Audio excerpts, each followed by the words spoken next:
It's movie time with John DeSando and his friends online. So everything is gonna be just fine. From the top down to the bottom.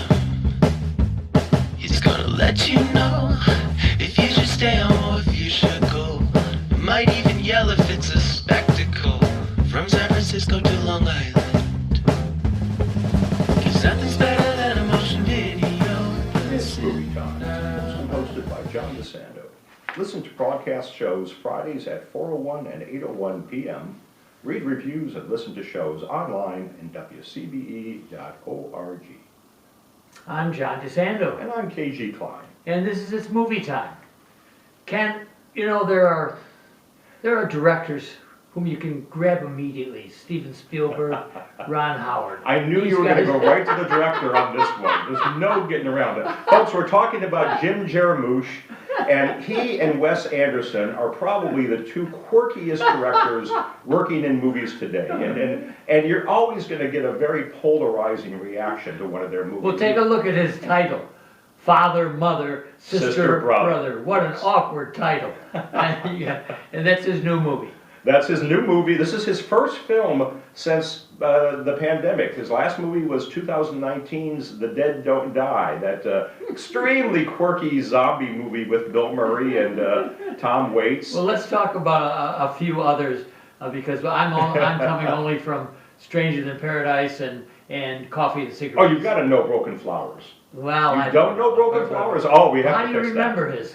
How do you remember? How do you Because even they're remember so this? strange, you can never unsee them.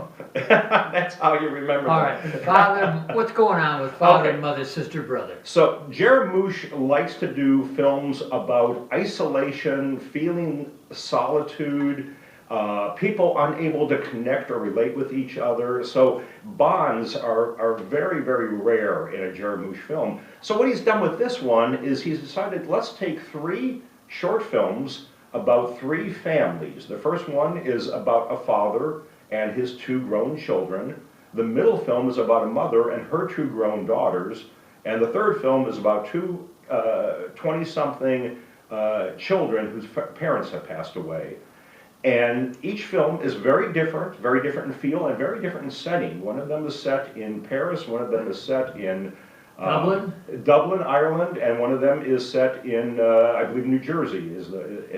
But if Jarmusch is known for anything, it's being extremely quirky, and you really are either going to love his films or you're going to start going to get it. Look at this guy is so strange that you have to be a cinephile to get through his films. Why?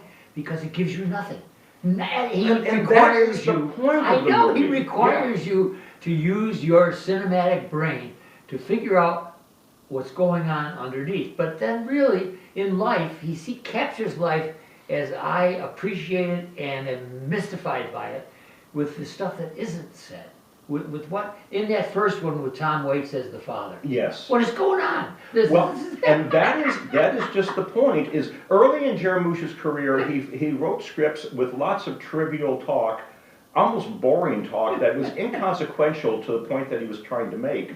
With this movie, he's doing no dialogue whatsoever. What's carrying the film is the awkward glances, the motion of the hands. People just not connecting and not knowing what to say. They're not saying anything in this movie. They're just sitting there staring at each other. Well, I would say that for a group of people who are dull and who have nothing much to say to each other, which is most Thanksgiving dinners in America, that he exaggerated. It's like he zoomed this thing and it's exaggerated. But the point is, how much have we been to other gatherings, and particularly of families, where nothing is said, but boy, oh boy, the subtext is rich. Yes. Yes, and this is what Jarmusch likes to focus on in his films, is the inability to communicate and the inability to form any kind of a relationship. You have three people in that first segment sitting in this house in New Jersey, very, very beautiful setting, a lake, and very isolated, and they're unable, it's the father, Tom Waits, who is a staple of Jarmusch. Jarmusch has certain cast Yeah, he was that he in likes Cigarettes. to work with, yeah. Yeah. Tom Waits, in this one, this is a rare Jarmusch film that doesn't have Bill Murray. Bill Murray is almost always in his films. But in place, we have the quirkiest cast you can imagine. We have Adam Driver and Mia Bialik from Big Bang Theory as the son and the daughter. And Mia is a very intellectual. She plays very close to the character that she played on Big Bang Theory. Very smart, but very disconnected. Adam has been kind of carrying his elderly father along, giving him money to support him. But Adam, I love Adam. Adam is also out of it. When they do it, when they do a toast with their water, the glass, he says, I don't think you can make a toast with water. And then he has something else like tea they were making a toast. Yes. He says, I don't think you can make it with tea. So he's just got that little blind side to him. He doesn't understand the ramifications of what they're doing. You get the He's sense a that literalist in each his of the face. three operates in their own little world, Yes. but those worlds just never can connect. They never can engage.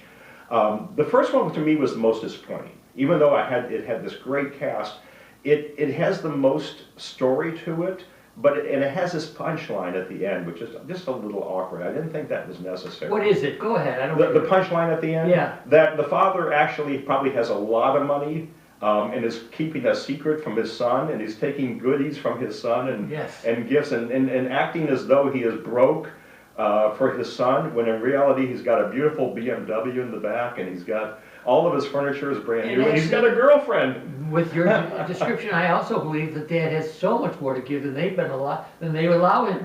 Very likely, he is part of that separation, that distance, and he has this wonderful monologue. One of my favorites of the whole year, where they ask him if he's taking any medications or drugs, and he goes on. No, it's Tom Waits. You know you're going to get a quirky response. And, no, the cocaine, no, heroin, no, horse tranquilizer, no, none of that.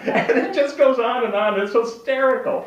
It's the funniest segment, but I find that I felt that punchline at the end was unnecessary. Okay, yeah. But throughout, you're questioning, do these people really know each other? Are they from the same family? And even starting that with the two of them in the car. Well, and there's just the point. If they are part of the same family, why does that mean that they would necessarily know each other? And I think you're right, that is, generally speaking, what our director is telling us. Yeah. Is that you think you know people, even lovers, you think you know them, and I suspect that you don't really, that unless you have an unusual person, you're just not going to get everything that you think you get got. the impression that each character has their own sphere that they're living within, and there are people functioning and that they relate to within that sphere, but in the Jim Jarmusch film, these people meet people from outside that sphere, and there's no connection, even though they're family, with the exception of the last segment, which is all about strong family bond, unbelievable That family is so bonds. not like his. Yeah. That is so full of warmth and love. It's so full, yeah, it's kind of a very, very strange segment for him, because it is about two brother and sister twins who are extremely bonded, but feel that they didn't really ever know their parents. Yes, it's a coda for everything that came before. I agree. I think it's brilliant. The two of them are black, so they're completely different in some respects from everybody else who came before them. And they were from a mixed marriage, white mother, black father. Yeah. And you get the impression that the parents were very much in love, were very strongly connected, had a very eccentric lifestyle. They died in a plane crash in the Azores. What they were doing in the Azores, the kids had no clue, but they were involved in so many fascinating things. And now the kids are in Paris after the plane crash, cleaning out the house. Now, just before we close up this section, Charlotte Rampling and the two daughters. Yeah, one is What's Kate going- Blanchett, who is another staple of Jim Jarmusch's films. And who else? Who's the other? I didn't remember the name, but you would think that Blanchett would clarify everything, and she's not. No. Well, both of the daughters are vying for the love and affection of a mother who is very distant. Right. Kate Blanchett's the older daughter, and she's really trying hard. She's a bit of a train wreck, but she's really, really trying hard to gain her mother's love, whereas the younger daughter is a true train wreck. She probably is living out of her car, but she has managed to convince her mother that she has this elaborate and very successful lifestyle. And you get the impression that for Kate Blanchett, any chance of being the #1 daughter went out the window years ago. All right, if people want to hear more, and they always want to hear more of you, they'll have to go to our podcast experience, and this would be Back Talk. And the movie is Father, Mother, Sister, Brother. Ken, what do you advise our audience? If you're a fan of Jim Jarmusch movies, go see this one. It's going to live up to expectations.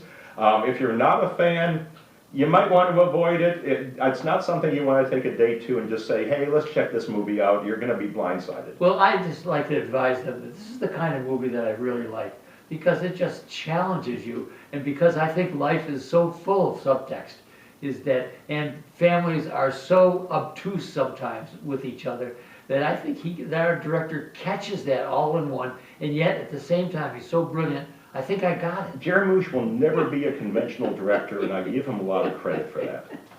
It's movie time with John DeSando and his friends online. So everything is gonna be just fine. From the top down to the bottom. He's gonna let you know if you should stay home or if you should go. Might even yell if it's a spectacle. From San